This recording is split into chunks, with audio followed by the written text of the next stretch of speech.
नमस्कार दोस्तों, मैं रविशेखर कुमार अपने एजुकेशनल चैनल जीएस सब्सक्राइबर पर एक बार पुनः आपका स्वागत करता हूं।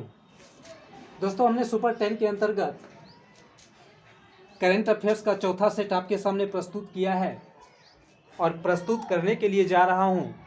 इसमें हमने वैसे 10 महत्वपूर्ण सवालों को रखा है या समावेश किया है जो आपको 67वीं बीपीएससी के साथ साथ अन्य पीसीएस में भी आपको देखने के लिए मिलेंगे। साथ ही साथ अन्य प्रकार के जो भी एग्जाम होते हैं उसमें भी इसमें से कुछ सवाल आपको देखने के लिए मिलेगा। तो आइए हम लोग बिना समय गंवाए अपने प्रथम सवाल की ओर चलते हैं। हमारा सबसे पहला सवाल है कि पिछले वर्ष यानी 2020-21 की पहली तिमाही अप्रैल से जून 2020 में जीडीपी में कितने प्रतिशत की गिरावट दर्ज की गई? तो दोस्तों, यह 24.4% की गिरावट दर्ज की गई है। हम सभी लोग जानते हैं कि वर्ष 2020 दुनिया के लिए कितना खतरनाक साबित हुआ है। कोरोना का लहर जो दुनिया झेल रही थी उसमें अर्थव्यवस्था यानी कि दुनिया की अर्थव्यवस्था पूरी तरह से चौपट हो गई और उसी क्रम में भारतीय अर्थव्यवस्था पर भी प्रभाव पड़ा और भारतीय अर्थव्यवस्था 24.4% की गिरावट के साथ रुकी है। उसी तरह से दूसरा सवाल हम देख रहे हैं कि चालू वर्ष यानी वर्ष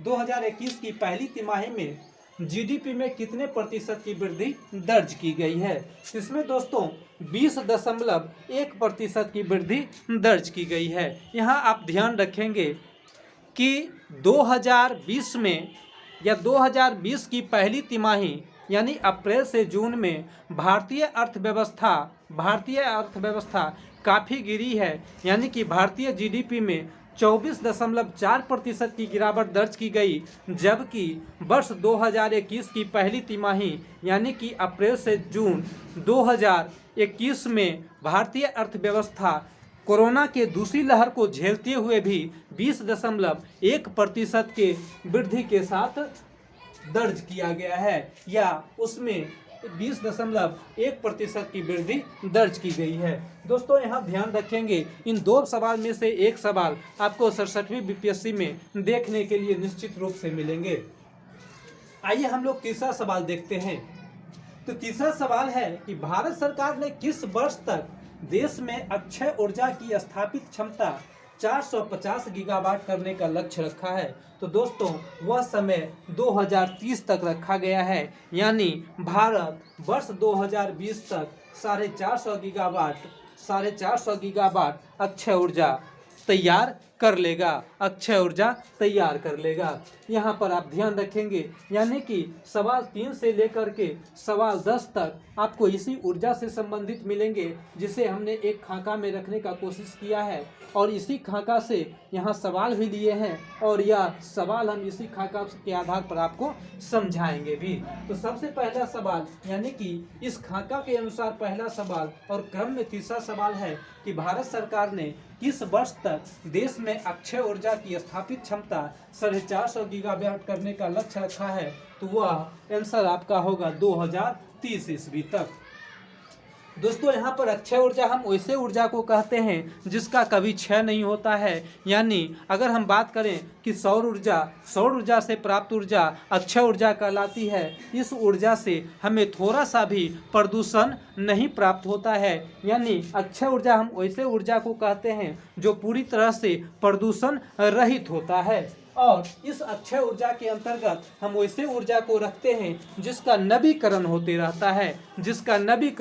रहता है। उसी के अंतर्गत हमने आपको बताया कि सौर ऊर्जा हो गया, वह एक अक्षय ऊर्जा हो गया। पानी से प्राप्त ऊर्जा हो गया, वह एक अक्षय ऊर्जा हो गया। उसके बाद ज्वार भाटा से संबंधित ऊर्जा हो गया, वह अक्षय ऊर्जा हो गया। पवन से संबंधित ऊर्जा हो गया, वह अक्षय ऊर्जा हो गया। इस प्रकार के ऊर्जा को हम अक्षय ऊर्जा कहते हैं। इससे प्रदूषण थोड़ा सा भी नहीं फैलता है। उसके बाद चौथा सवाल है हमारा कि देश में अक्षय ऊर्जा की कुल स्थापित क्षमता 2021 अगस्त तक कितना हो गया है। तो दोस्तों वह 100 गीगावाट पार कर गया है। अब थोड़ा सा यहाँ पर आप देखेंगे अक्षय ऊर्जा का हमने जो खाका रखा है कि अक्षय ऊर्जा यानी कि ये जो हमारा प्राप्त ऊर्जा है यह मेगावाट में दिया गया है। अक्षय ऊर्जा भारत में जितना विद्युत उत्पादन होता है उसका 25.2% ऊर्जा जो प्राप्त होता है वह अक्षय ऊर्जा है। और इसमें अगर हम देखें तो टोटल मेगावाट की अगर हम बात करें आपसे तो 98,883 हुआ। इस पर स्टार दिया गया है, इसमें कुछ टर्म एंड कंडीशन है उस हिसाब से बताया गया है। लेकिन अगर आपके सामने सवाल आता है कि देश में अक्षय ऊर्जा की कुल स्थापित क्षमता 2021 अगस्त तक कितना प्रतिशत हो गया है तो निश्चित रूप से आपका आंसर होना चाहिए यहाँ 100 गीगावाट। आइए उसके बाद पांचवा सवाल हम देखते हैं कि अक्षय ऊर्जा देश में विद्युत की कुल स्थापित क्षमता का कितना प्रतिशत है तो 25%। दोस्तों पुनः आप सवाल पर आएंगे। देखिए अक्षय ऊर्जा से यानी कि हमारे देश में जितना बिजली प्राप्त होता है, विद्युत प्राप्त होता है, उसमें अक्षय ऊर्जा का जो देखते हैं अक्षय ऊर्जा का उपस्थिति हम देखें या अक्षय ऊर्जा का योगदान देखें तो वह 25.2% है। ये आपका एक्चुअल फिगर है और यहाँ पर लगभग फिगर है। तो आप एक्चुअल फिगर याद रखें या लगभग फिगर याद रखें या दोनों रखें, दोनों में समानता ही है। यानी देश में जितना ऊर्जा प्राप्त, देश में जितना विद्युत तैयार किया जाता है उसमें अक्षय ऊर्जा का अगर प्रतिशत बतावें तो 25.2% है, जो यहाँ लमसम 25% आपको दिखाया गया है। उसके बाद नेक्स्ट सवाल हम लोग देखते हैं कि बड़ी जल विद्युत परियोजनाओं को शामिल करने पर अक्षय ऊर्जा की स्थापित क्षमता कुल ऊर्जा का कितना है तो वह 146 गीगावाट है।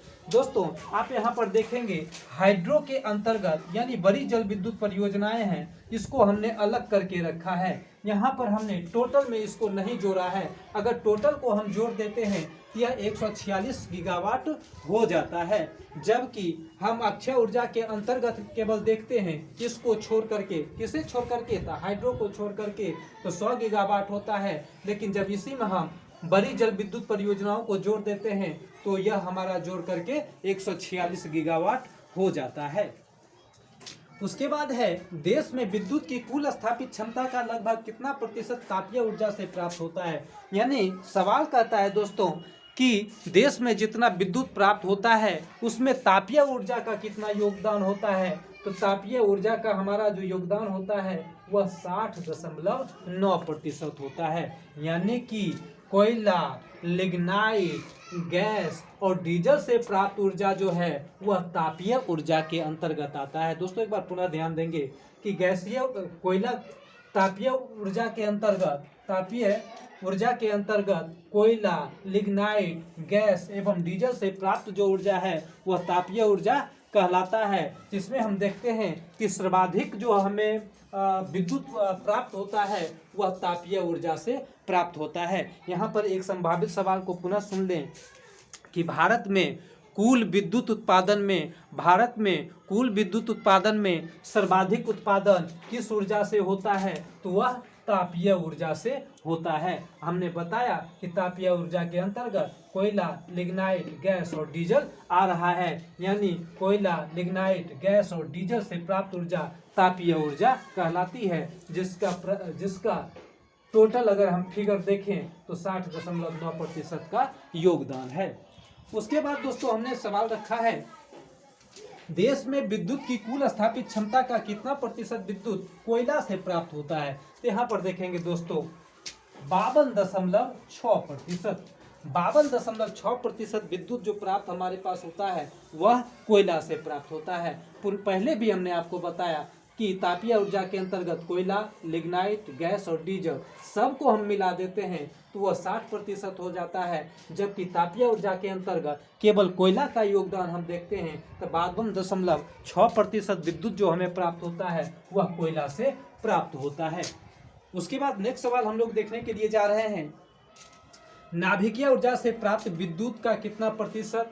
तो नाभिकीय ऊर्जा से देख लीजिए 1.8%, नाभिकीय ऊर्जा से कितना प्राप्त हो रहा है, तो 1.8% प्राप्त हो रहा है।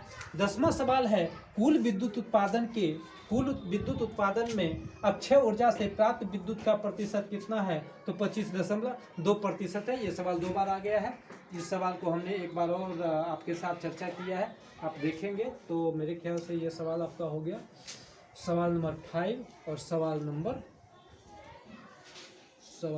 हो गया आपका 10, यानी कि यह आपका 10वां सवाल हो जाता है। यहाँ पर 2 सवाल ये हो गया है, जिसमें हमने एक में वास्तविक बताया और दूसरा में आपको लमसम बताया है।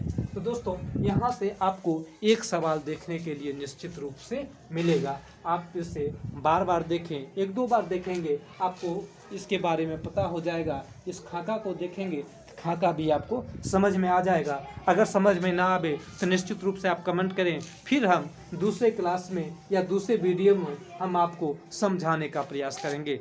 अगर हमारा वीडियो या आपको अच्छा लगे तो निश्चित रूप से आप हमारे एजुकेशनल चैनल जीएस सब्सक्राइबर को सब्सक्राइब करें। बेल बटन, ये जो इसका बटन होता है वो दबाना नहीं भूलें, ताकि आपको पूरा वीडियो सही ढंग से ना मिल पाएगा। इस बात का ध्यान में रखेंगे, इसलिए आप इसमें घंटी ज़रूर बजा देंगे। उसके साथ साथ यह जो वीडियो है वो अपने दोस्तों के साथ शेयर करें, कमेंट करें। Thank you.